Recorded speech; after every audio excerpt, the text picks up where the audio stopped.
Is that any different? Can you hear now? Maybe that fixed it. Can you hear me? Nothing yet? Okay, keep trying. I'm going to check system preferences. I'm trying to use a better mic here. So, let me know if anybody can hear now. Yes. Okay, great. See, there's this button on that thing, and if it's blinking, you can't hear me. So thank you for letting me know. All I said basically was I have a new wonderful, wonderful application I've downloaded called Ecamm Live. It's $29.95. It's incredible. It allows me to see comments on the screen here as we're talking. It will allow me to add a logo and lower thirds, but you know, maybe tomorrow. We'll get to that. So in the meantime, I've got my setup with my Yeti mic. I've got my Diva Ring light, so I don't have quite so many bags under my eyes in the morning at least. It's a little bit better. Also wanted you to know, people are still coming through. Oh, are you still not hearing Scott? Is everybody still hearing? Okay, I think it is. All right, let's proceed forward. I still get messages on a regular basis from people asking me, would you please look at my Facebook page? Why am I not getting the engagements you get? You know, what am I doing wrong, or what can I do to improve? And so one thing I usually say after I go look at their pages, did you listen to my talk in Vegas? Because you might want to go back and check that out. I will put a link to that to YouTube to be able to watch that video as soon as I finish up the slide version here. And I'm not being facetious, but when I go look at people's pages, a lot of times I'm like, yeah, everything in there is exactly what I talked about not doing. It doesn't mean, you know, that it can't work for some people, but it's not the way I succeeded with Facebook, so it's not the way I can help you with Facebook. Most realtors or business people in general, but I'll speak of real estate mostly because that's what I know. I go look at their pages and everything is open house, a listing, maybe a sold sign, maybe something clever, usually not. And it's very businessy. Here's the way the world works in Facebook land. Facebook will show your posts to approximately 1% of your followers. So if you've got 100 followers, one person is going to see it. So if you've got 1,000 followers, 10 people are going to see it without you boosting it. Now, as we've talked about in my summit speech with Tom Ferry, the wonderful, the man himself, the thing you've got to remember there is if the content's not good, boosting doesn't do any good. It won't matter at all. So we got to look for our unicorns and not boost our donkeys. So, but let's first talk about what it takes to make unique and interesting content. If you remember my talk at All in Vegas, you will remember that I said the number one rule, and it sounds like I'm talking down or being simpleton, I guess, is be interesting. Because if you're not interesting, there's absolutely positively nothing else I can say that's going to fix that. If you're going to give me a bunch of business, real estate posts, or whatever your business is, it's not going to work. No one cares. You cannot pay enough money to make people care if you're boring, okay? And let's face it, we all get a little boring. We don't mean to be boring. It's just it is what it is, you know. Larry Kim, who came up, again, I did not invent donkeys and unicorns. The genius Larry Kim of WordStream did. And he said, man, we all think our stuff's amazing, but at least 19 out of 20 posts we do are donkeys. Nobody cares. Well, of course, we want to work on making that a little better if we can. But the main thing you got to do is be interesting. Find your story. You have a story, and I don't know what it is, but you do. The reason people don't do well in marketing their business or their social media presence, whatever it is they want through Facebook, is it's hard. Bottom line, it's hard. People think, I'm going to pay someone $50 a month and they're going to take care of my social media. And I have to laugh. I'm like, good luck with that. I wish that worked, man. I would do it in a heartbeat. But it doesn't work because you know what? An ad agency in New York can't do anything but put out stats or quote cards for me. And nobody cares. They can't make me interesting. I have to do that. Now, some people go, yeah, but you know, you've got this great story with you and Wes and blah, blah. You've got a great story and it can be completely different. I've laughed and I've thought, you know, I can meet almost anyone and in a few minutes I feel like I can tell them what their story could be. You can choose your own. But I said, you know, maybe you're someone that's a wonderful gardener and you're going to do tips on gardening and how to make things grow. Maybe you're the world's worst gardener. That would be me. And I tell you what I would do. I would do a series, therefore, about saying, you know, I'm going to give myself 30 days to see if I can make something grow.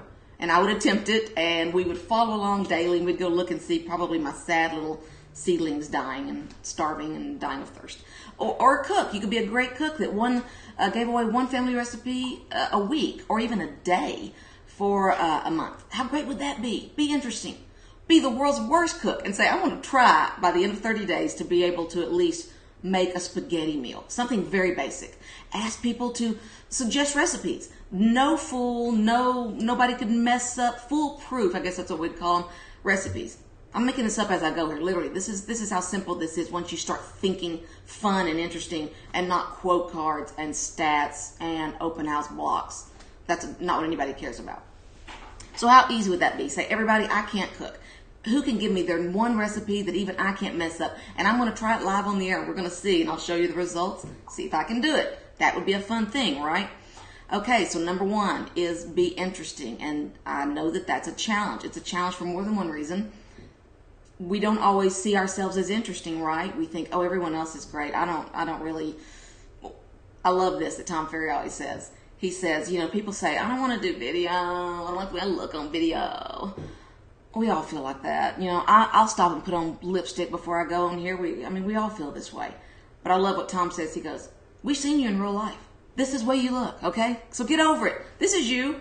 Embrace you. Get on there, enjoy it, and just throw yourself out there. A lot of people are very nervous to put themselves out there. However, I find it to be a great thing. Like I was mentioning in my video yesterday. It was great. I love walking up to the gas station and someone saying to me, hey, how you doing? I'm like, hey, how you? He goes, oh, we're friends on Facebook, but you probably have a lot of friends on Facebook. It's like, yeah, I'm sure you do too. But that's the person I'm going to go up and shake their hand and say, good for you for not being a coward, for being braver than most of us are, and saying, you know what? I can admit that I've watched you on Facebook. If I put it on there, I would like for people to watch it. Please, let's all pact right now. Let's make a pact to remove the word stalking from our vocabulary. If I have made my profile, my pictures, my information public, please look at them. Please watch them. You're not stalking. If you choose not to post and you would just rather read other people's posts and that's your comfort zone, great. That doesn't make you a stalker. That makes you a consumer of content. I'm a creator of content. I very much need consumers of content. So please stop this thing of, oh, I feel guilty. I don't want to tell you. I saw it on Facebook. I'm like, wonderful. So I'm not just spinning my wheels here in vain. This is awesome. I love it. So yeah, be proud of that. Walk up to someone and say, hey, I know you on Facebook. Let's be friends in real life. Friend last night said, you know what? Didn't we pass each other on the street recently and say, right as we passed, I was like, I know who that was and she knows who I. Neither of us had the nerve to stop at that time and go, we know each other. So yesterday we went out and had a bite together and it was great. We said, you know what? That's never going to happen again. We're going to be friends in real life. People always say, aren't you afraid some weirdo's going to look at you and say something? Well, yeah, but they can do that in real life, right?